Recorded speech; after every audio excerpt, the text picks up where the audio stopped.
Great. And one more question that we were getting a lot of questions on when you were speaking, Roland, in particular. So I'll just pop over to that now. It's for both you and Ryan. Is sort of this idea of farmers getting their digital assets in order. You spoke about that in your last point, and there's some clarification that the audience would like on what exactly you mean when you talk about sort of those digital assets upstream. And Ryan, folks on the line would love to hear from you on what that means for you in terms of digitizing your work and your supply chain. So start with Roland and then hand it back to Ryan.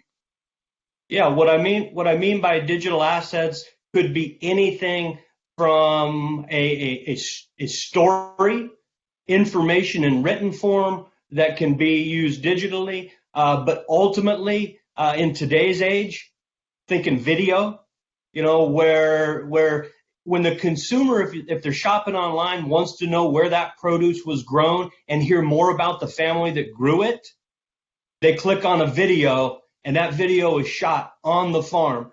They get to not only see the farm, they get to meet the family. That's the kind of thing I'm talking about. Yeah, we learned this lesson the hard way with the giveaway. We didn't have our ducks in a row yet. We didn't have our digital presence. We've talked for years about this is a great way for us to build a brand with a digital presence, as we can connect more with the direct consumer. Our processing customers don't really necessarily like that idea, for us to bypass them to some degree.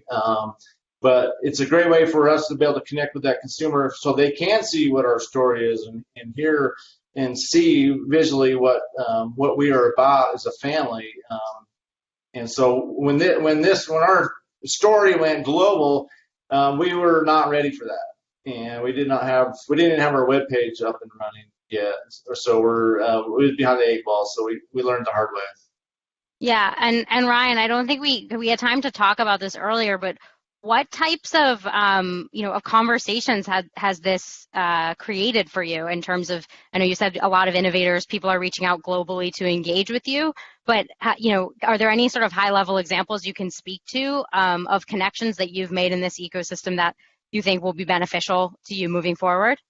Well, a lot of customers have reached out wanting to buy potatoes either directly or indirectly through our customers. So we've been able to make some connections, maybe some big ones. I'm hoping into China, like I mentioned before. Small food processors and that have reached out. We've been able to make some of those connections.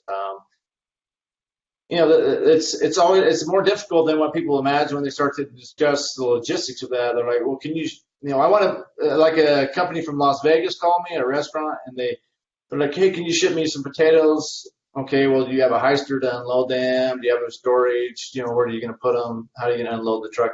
It's just, there's a lot more technicalities.